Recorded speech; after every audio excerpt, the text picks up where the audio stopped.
Hi, Goddess of Love here again. Kamusta kayo dyan mga goddess ko? How are you? Anong meron sa mga goddess natin today? So yes, another reading na naman tayo for the air signs, Gemini, Libra, and Aquarius. So kamusta ang ating mga air signs today? Kamusta kayo dyan, air signs? So yes, tignan natin kung anong meron sa inyo. So let's see. Universe, please. Anong meron sa ating mga air signs, please? Gemini, Libra, and Aquarius. Kamusta sila? Kamusta ang mga air signs today? Kamusta? Anong ganap? Meron? Yes, Holy Spirit. And yes, air signs. Anong meron sa ating mga air signs? Yes, Universe, please. Holy Spirit. Kamusta pa ang ating mga air signs? So, you have this, you have this rescue na natin, rescue, and what else please for the earth signs, Gemini, Libra, and Aquarius, please, Universe, please. And what is this? Solitude for the earth signs, solitude, and one more please, Universe. Too many cards po. One more card lang po. Universe for the earth signs. Gemini, Libra, and Aquarius. So, ito na nga yun. Nag-flip siya. So, you have this compassion. So, yeah. Tignan natin kung anong meron ngayon sa ating mga earth signs. Gemini, Libra, and Aquarius. So, yeah, again, mga air signs. So, yes, you have this rescue card. So, for some of you air signs, no, maybe siguro meron kayong pinagdadaanan na mga problems, like something like that, no? So, parang you need help, no, for some of you, no? So, parang ito, right now is you are struggling for some of you nga, no, and then you are seeking for help, no? Pwedeng ganon. Ang nakikita ko rito, kumbaga parang na-down kayo something happened din, 'di ba, no? Tapos parang with this na parang kung makikita mo is nalunod, no? And then you are seeking for help, no? Rescue, no? Nag-aano ka ng rescue, but then ito someone na pwedeng ito ay merong darating na magtutulong sa'yo, or pwede rin na someone na hinayaan kang malunod, 'di ba? Kaya ito yung nangyari sa iyo, nalunod ka, no? For some of you lang, no? Na ngayon is na dumadaan kayo sa isang problema na I think is merong naging cause, or someone caused that problem, or maybe with that problem na you are dealing with is you need to seek for help, right, no? Parang ito kinakailangan mo ng tulong, no? Something like that, no? So let's see for some of you lang, no, earth signs. So, and for some of you rin, ito you have the solitude. So meaning is kung makikita mo is ikaw, no, nandito ka sa labas, no? Parang kumbaga you don't care kahit dito kung makikita mo merong sa loob ng bahay may nagsasaya, ganyan. Parang for you is parang ang saya-saya mo lang, parang you want parang calm ka lang, na parang you want peace of mind, ganyan. Ito ka lang, peace of mind ka lang, na kahit nag-iisa ka rito at sila doon nagsasaya, right, no? Parang ikaw, kumbaga ikaw okay ka na nandito ka lang kahit mag-isa ka, mas feel mo, 'di ba? Mas siguro mga introvert kayo, no? Some of you, no, na ito kahit nakasurround lang sa inyo yung mga animals, you don't care, no? Parang gusto niyo nasa nature lang kayo. Something like that, no? For some of you, no, mga air signs, no, mas nakakakuha kayo ng peace of mind within the nature, no? Kaysa yung nakikisalamuha kayo sa iba, sa mga tao or mga nasa paligid nyo, no? Right? So, and for this one, compassion, yes, yun nga, may connected din sa nature, no? So, kumbaga meron kayong pagpapahalaga sa mga animals. For some of you, baka mahilig kayo sa mga animals since bata pa kayo, no? Right? So, yun nga, nakikipag-communicate kayo, pwede rin ganon. Or, yun nga, mahilig kayo sa animals, ganyan. Mahilig kayong pumunta, siguro, nagpupunta kayo sa, before, nung mga bata tayo, di ba? Sa mga zoo, ganyan, mahilig kayong ganyan. So, parang, kaya parang mas mahal niyo yung mga animals, something like that, no? Parang nakakakuha kayo ng, kumbaga meron kayong yung care na, yung kakaibang care na parang pag nasasaktan din ng animal is nasasaktan din kayo kung baka sa inyo meron kayong mga alaga, no, right, no? Hindi naman sinabing literal na monkey rito, pero pwede rin for some of you, baka meron kayo, right, no? So, yeah, mahilig kayo sa animals, mahal niyo yung animal, something like it, nagke-care kayo sa animal, no? Sa animals, right, no? For some of you, air signs, Gemini, Libra, and Aquarius. So, yeah, tignan pa natin kung anong meron pa sa ating mga air signs natin dyan, no? Anong meron pa? So, yes, tignan natin ano pang meron for the air signs, Gemini, Libra, and Aquarius. Please, Universe, Holy Spirit, what else for the air signs natin? So, you have this Eight of Wands in reverse. So, you have this Eight of Wands in reverse. And what else, please? For the air signs. So, you have this Eight of Pentacles. And what else, please? For the air signs natin. What else? Para sa ating mga air signs. Gemini, Libra, and Aquarius. So, you have this Five of Wands. So, yeah, tignan natin kung ano yan. No? Tignan natin kung anong meron dyan sa mga cards na yan. For the air signs. So, you have this Ace of Wands in reverse.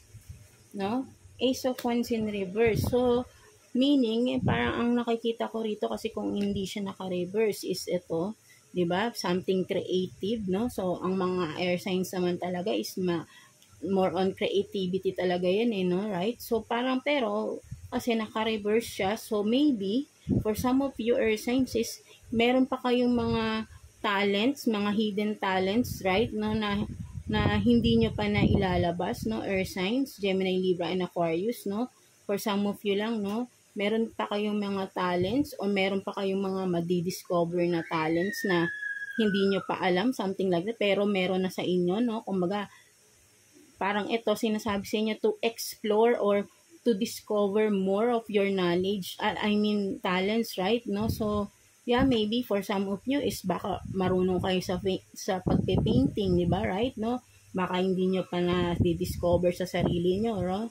So, yeah, ito, parang ito sinasabi dito is discover more of yourself, di ba? Parang kung may mga talents ka pa na hindi mo pa, or skills, right? No? Maybe, baka pwede rin sa business, magaling kayong mag-handle ng pera, no?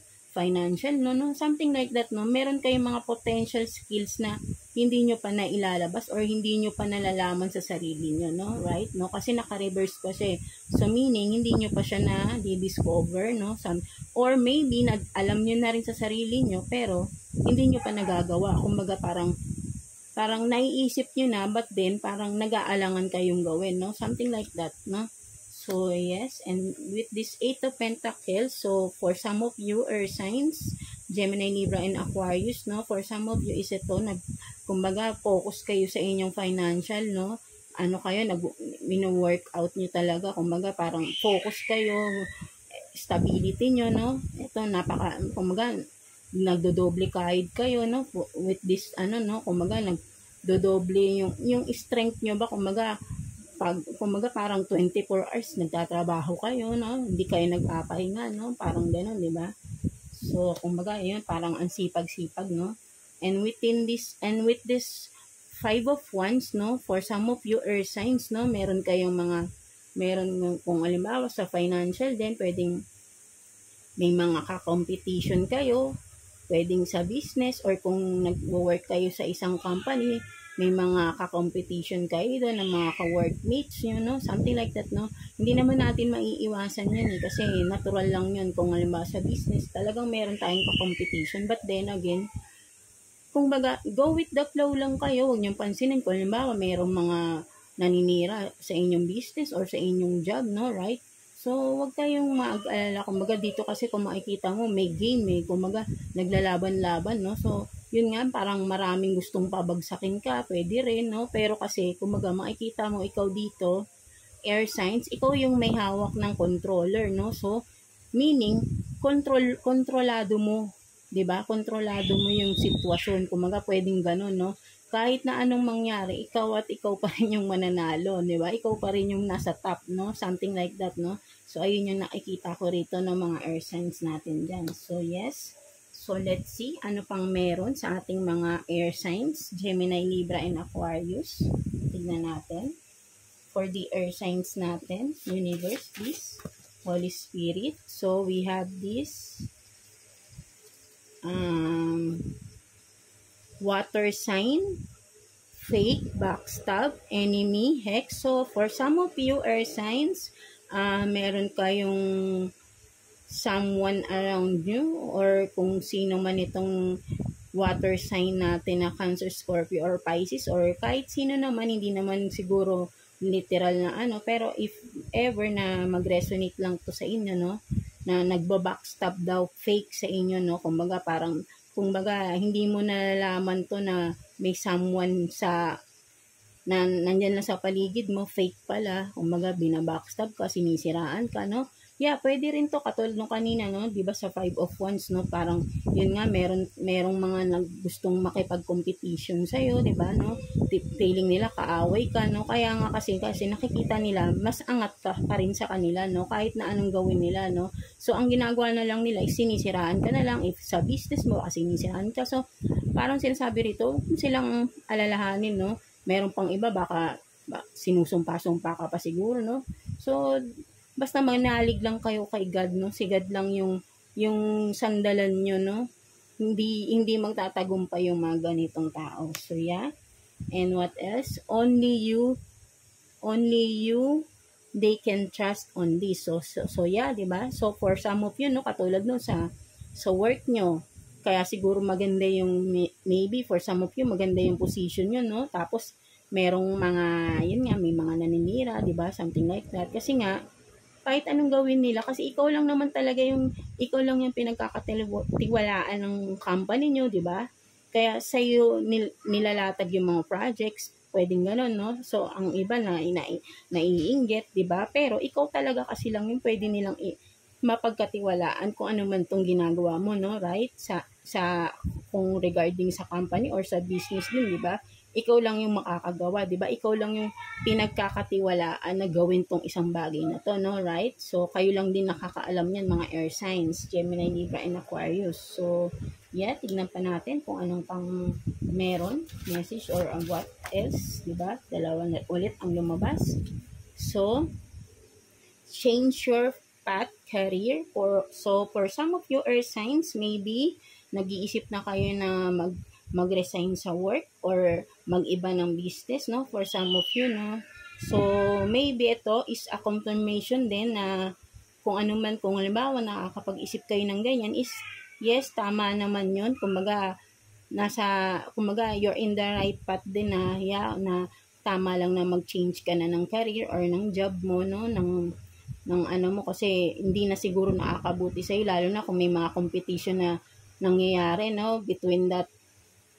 Between you and the your coworkers or maybe sa business partner mo rin, no, right? No, so yeah, tama lang na magpalit ka na ng career path mo, no, or businessman yan, no, right? So yes, and this one is focus on your goals. So yun nga, kung may naiisip kayo na magpapalit na kayo ng inyong career, so gawin nyo lang kung ano, kasi alam ko naman ang mga air signs is matatalino naman yan, no? Hindi naman kayo magde-decide basta-basta, alam kong pinag-iisipan yung mabuti yan. So, kung ano yung naiisip nyo is tama yun, sundin nyo yung intuition nyo, focus lang sa goal nyo, and magdasal lang kayo kay God, di ba, right? No, so, yun. Focus on your goal, and for sure, magiging victorious kayo, no, right? So, what else for the air signs natin? Gemini, Libra, and Aquarius. What else? Sulmi lumipad. So, yan, no? Spell work, backfired, you are safe. So, yun, no? May kinalaman din to. For some of you lang na naniniwala sa mga ganito, no? But then, don't claim this one, no?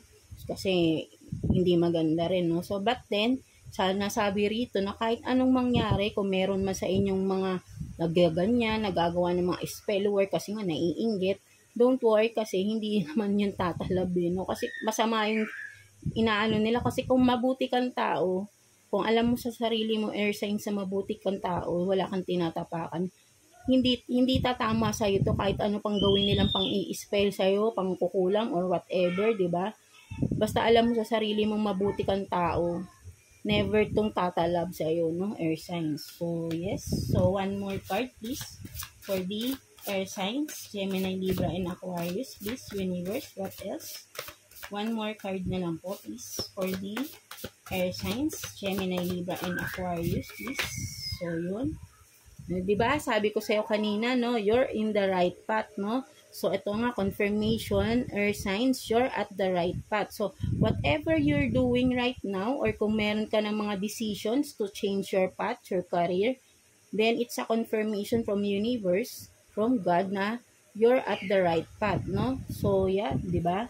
Magkaka-connect lang naman din talaga, air signs.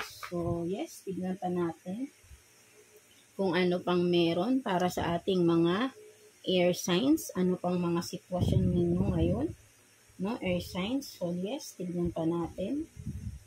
So, I think tignan na lang natin, no, kung anong final message sa'yo. Kumbaga, parang ito, ang nakikita ko rito is more on your career to, air signs, no? So, parang meron kayong mga plano with regarding sa inyong career, businessman yan, job man yan, no? Para sa stability nyo. So, yes, tingnan natin anong message or advice sa'yo ni universe, air signs, Gemini, Libra, and Aquarius. So, dalawa na yung lumabas. Tingnan natin yan, kung ano yan. So, you have your tribe, your vibe, and Queen of everything, no? So, ang ganda pala, no? So, etong sinasabi rito, kumaga ang message sa'yo dito ni universe is you are the queen of everything, mga air signs. So, ibig sabihin nito, kumaga, kung makikita mo, parang ito, hawak mo yung mundo, or ano, kung baga ito, may hawak ka rito, no? Parang for me, mundo siya, no? Parang ikaw may control lang buhay mo, air signs. Kung ano yung mangyayari sa'yo, ikaw yun. Kumbaga, ikaw is si queen of everything. Lahat kaya mong gawin, eh. Kumbaga, siguro, di ba, for some of you, dami ng pinagdaanan sa buhay, right, no? So, regardless to sa mga pinagdaanan mo, air signs, no, na kung ano man yung mga problema na yan, nalagpasan mo lahat yun, eh. So, you're now queen of everything. With your strength, di ba? With your, focus, kung ano man yung ginawa mo, kung nag-focus ka, nagkaroon ka ng strength, nagkaroon ka ng perspective sa buhay mo, di ba? Hawak mo na yung mundo, kumaga, kontrolado mo, ikaw ang nagko-control ng buhay mo, talagang, kumaga, ikaw ang, kumaga, lahat kaya mong gawin, eh. Kumaga, parang sa hawak mo yung mundo, you are the world, eh, di ba? You are everything, you are the creator, pwedeng ganun, no? Parang, kung sa word na creator, kumaga parang you have the power, 'di ba? Kasi nga sobrang galing mo na, eh. Kumaga ito nalagpasan mo na, right, eh, 'di ba? So sino ba ano ba yung pag nalagpasan mo na lahat ng problema, 'di ba? Ang galing, 'di ba? Something like that, no? So kaya ikaw na si queen of everything, sinasabi sa ni universe, no? Kasi kumaga proud sa si universe na nalagpasan mo lahat-lahat, 'di ba? Napaka-powerful mo, hindi man yung literal na powerful, pero 'di ba napakalakas mo, napaka-strong mo, no? Whatever problems na dumating, 'di ba? Nalalagpasan mo, kinakaya mo, right? Hindi ka sumusuko, 'di ba? And of course, your tribe, your vibe, no? Kumbaga, for some of you, kaya rin kayo, may mga friends kayo or your own family, di ba, relatives na talagang nandiyan para sa inyo rin, no? Kahit anong pinagdadaanan nyo sa buhay, meron at meron pa rin talaga kayong aasahan. baliwalain nyo na kung sino man yung mga hindi talaga nyo naaasahan. But then again, meron pa rin talagang, kumbaga parang tapat sa inyo, kaibigan man yan or family member man yan, right? No? Meron pa rin na handang tumulong sa inyo, no? So, yun nga, parang sinasabi sa inyo, basta ito, sinasabi sa inyo ni universe, no, na you are the queen of everything, and then trust your family man or friends na sa tingin mo ay talagang may tiwala ka rin at talagang naniniwala rin sa'yo, kaya tinutulungan ka nila, no? So, yeah, ayun ang sinasabi sa'yo, Earth Signs, Gemini, Libra, and Aquarius, no? Kahit ano man yan, kaya ito, kung mag-change ka ng iyong career, ng iyong business, is you're in the right path daw, di ba? Right? Sabi ni universe, ni God. So, yeah, kung ano man yan, mga pinagdaanan mo or pagdadaanan nyo in the near future or soon, di ba? Malalagpasan nyo rin yan. Basta have faith lang kay God. Magdasal lang kayo palagi, whatever it is. Si God is laging nandyan lang sa tabi nyo, di ba? Ginaguide kayo, di ba? Kumbaga, tingnan mo nga, you're at the right path, no? So, di ba? Nakikita kasi ni God kung anong ginagawa mo. Lahat tayo nakikita ni God, di ba? Kahit anong ginagawa natin is nakikita tayo. So, kung bad or good dyan, nakikita ni God dyan, di ba? So, ikaw, Earth Signs, kumbaga, mabuti kang tao, di ba? So, kaya si God is nasa'yo. Ginagabayan ka niya, no? That's it, no? Kaya proud sa'yo, and you are the queen of everything, no? So, yeah. Maganda naman ang ating reading for the air signs natin, no? So, until next reading tayo, mga air signs, thank you for watching, Gemini, Libra, and Aquarius, no? So, and please like and subscribe sa ating channel, no? Mga air signs natin. And yes, thank you, and see you again, air signs.